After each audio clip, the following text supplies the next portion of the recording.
So many of you know that, as we talked about last week, Nehemiah had a call. Nehemiah was cupbearer to the king, a king who really didn't have, like I said before, a dog in the fight, but he allowed, because of his trust to Nehemiah and his work ethic, he allowed Nehemiah to go rebuild the walls of Jerusalem. And so, of course, he gets to Jerusalem and he walks around the property and he spends a couple of days looking at it. And then he gathers the workers together, and then he says, "Come, let us rebuild." So they start rebuilding. But, as always, it seems like with our lives as well, there seems to be opposition.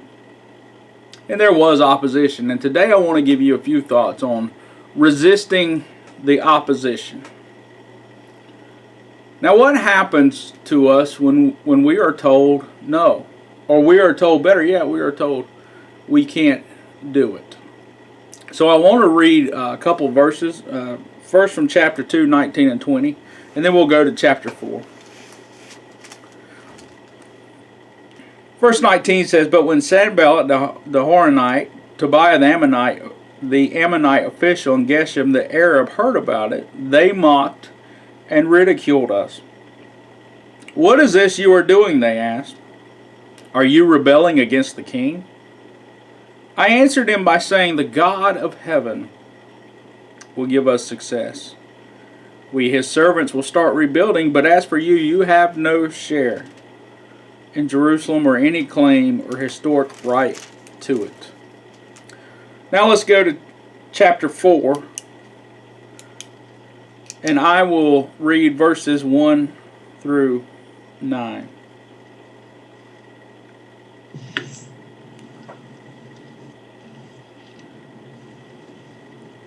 "When Sanballat heard that we were rebuilding the wall, he became angry and was greatly incensed.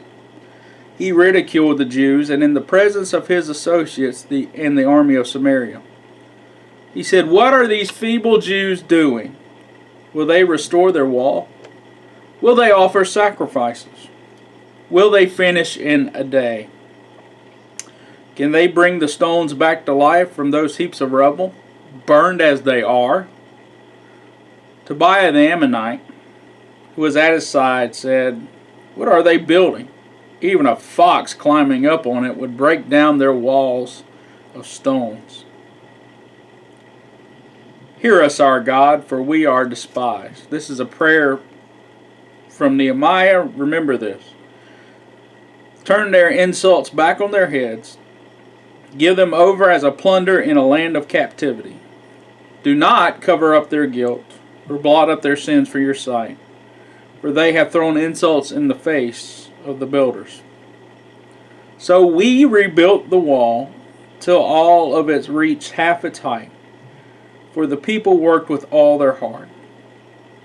But when Sanballat, Tobiah, the Arabs, the Ammonites, and the people of Ashdod heard that the repairs to Jerusalem's wall had gone ahead and the gaps were being closed, they were very angry.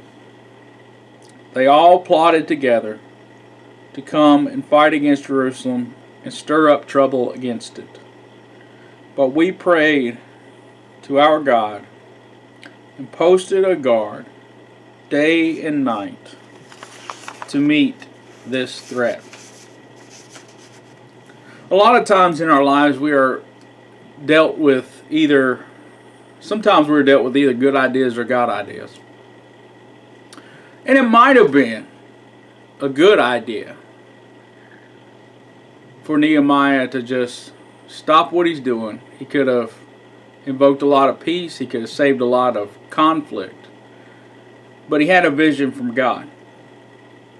And a lot of times we have a vision, we have a calling, and sometimes we don't pursue it, and we wait a long time to respond to that call because of the word no.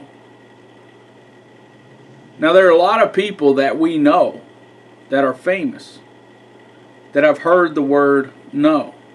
And if they would have heard the word no from the very get-go, they would have stopped They would have quit pursuing what they knew they could do. And I want to read a couple of these. This person, in his first audition, the director said, "Why don't you stop wasting people's time and go out and become a dishwasher or something?" That person's name was Sidney Poitier, the first African American actor to win the Academy Award. This person, after his first performance, his agent told him, "Boy, why don't you go back to being a truck driver?" That person's name was Elvis Presley. When this man first auditioned, the director said, "Well, he can't act and he can't sing and he's balding, but he can dance a little." That person's name was Fred Astaire. This person was fired as a news anchor because her boss said she was just too emotionally invested in her stories and that she was unfit for TV. That person's name was Oprah Winfrey. One man, when he was in high school, got cut in basketball by his 9th and 10th grade basketball coach. That person's name is Michael Jordan. This person worked for a newspaper, and at age 22, he was fired for not being creative enough. That person's name is Walt E. Disney. So there are people that we hear all the time who have heard the word no. And I hope that if it is a godly vision, that we won't respond to the no with a no. And sometimes we have to understand that it's because of conflicting reasons why people say no. And it's not a godly thing. For example, it could be jealousy. A lot of people can be jealous of your vision or the call that you have, and they just don't want you to do it. Some, it could be political motivation. We see that all the time. Both were instrumental in why Saul despised David so much. As we remember that David, he went to the Philistine territory. He saw Goliath the giant. He took 5 smooth stones with one shot, smacked him dead, and he dragged his head back, and everyone is praising his name. But one person who didn't like it was Saul.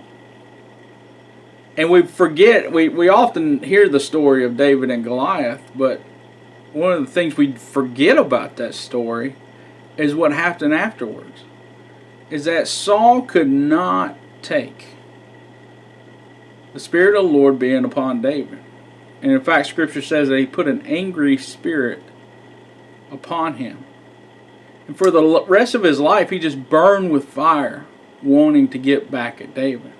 So many of the times we hear no, it's because of revenge, it's because of spite, it's because someone else in our lives, they don't want us to have the victory. And it's the same problem here with Sanballat and all the others, is that they didn't have any historical claim or deed to this land, but they just wanted it.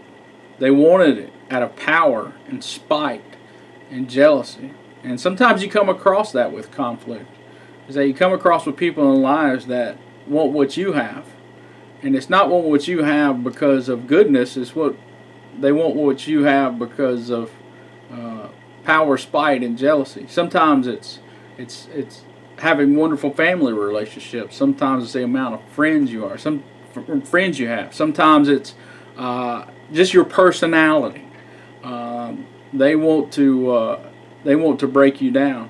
I've noticed that as people in Christian circles, you're very famous preachers.